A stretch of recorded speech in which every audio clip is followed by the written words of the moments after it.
Hi అండి, అందరికీ నమస్కారం అండి. నేను ఫస్ట్ టైం వీడియోలో కనపడేటట్టు డైరెక్ట్గా తీసానండి. నచ్చితే లైక్ చేయండి, షేర్ చేయండి, సబ్స్క్రైబ్ చేసుకోండి. అందరికీ నమస్కారం అండి. మీరందరూ బాగున్నారని ఆశిస్తున్నాను. మేము కూడా చాలా చాలా బాగున్నాం. ఏం లేదండి, ఈరోజు నేను వీడియో తీస్తున్నానండి. చిన్నది షార్ట్ ఫిజు టూర్ చేస్తున్నాను. నచ్చితే ఒక లైక్ చేయండి. ఇది మా ఫ్రిడ్జ్ అండి. ఒక 15 ఇయర్స్ అవుతుంది, కానీ చాలా కొత్తగా మంచిగా నీట్గా ఉంటుంది. మా పిల్లలు అందరూ మంచిగా చూసుకుంటారు. ఇది చాలా ఊళ్ళు మా వారు ట్రాన్స్ఫర్ అయినప్పుడు చాలా ఊళ్ళు తిరిగిందండి. ఒక ఊరు కాదు, ఏపీ నుంచి తెలంగాణకి, తెలంగాణ నుంచి ఏపీకి. అయినా కానీ చాలా మంచిగా కొత్తగా మెయింటైన్ చేసుకుంటున్నాను. ఫిజిక్ ఒక క్లాత్ వేసుకుంటాను, పైన ఇట్లాగా బొకేలాగా పెట్టుకుంటాను. ఎగ్స్ పెట్టుకుంటానండి ఒక బౌల్లో. ఇట్లా ఒక నాప్కిన్ పెట్టేసుకుంటానండి, నీట్గా ఉంటుంది హ్యాండ్స్ తుడుచుకోవటానికి.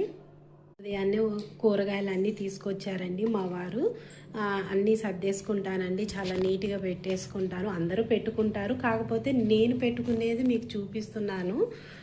ఇట్లాగా ఐస్ క్రీమ్ బాక్స్ వస్తాయండి. నేను ఏది వేస్ట్ చేయకుండా ఇట్లా కరివేపాకు పెట్టేసుకుంటానండి, నీట్గా పెట్టేసుకుంటాను. ఎప్పటికప్పుడు మనం రెడీగా ఫాస్ట్గా చేసుకునేటట్టు. పిల్లలు స్కూల్కి వెళ్ళినప్పుడు కానీ, మా వారు జాబ్కి వెళ్ళినప్పుడు కానీ ఫాస్ట్గా లంచ్ బాక్స్ రెడీ చేయడానికి కొత్తిమీర, కరివేపాకు, ఇట్లా పూలు కూడా పెట్టేసుకుంటానండి. చాలా బాగుంటాయి. నేను కొనుక్కున్న తర్వాత నీట్గా మంచిగా పెట్టేసుకుంటాను. పువ్వులు పెట్టేసుకొని ఒకసారి వాష్ చేసేసుకొని పెట్టుకుంటాను. వారం రోజుల పైనే ఉంటాయండి పూలు. ఇట్లాగా పెరుగు, ఆనియన్స్, పాల ప్యాకెట్ అందరి ఇళ్ళల్లో ఉండేయాలండి, కొత్తగా ఏముంటుంది.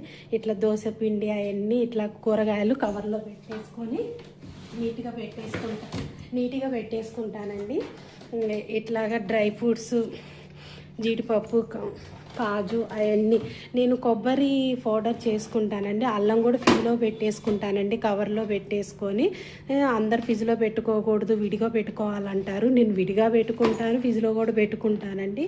ఏం ఖరాబ్ కాదు, బాగుంటుంది ఫ్రిడ్జ్లో పెట్టుకుంటే. అందరూ ఫ్రిడ్జ్లో పెట్టుకున్నారు, అట్లా పెట్టుకోకూడదని చాలామంది నాతో చెప్పారు.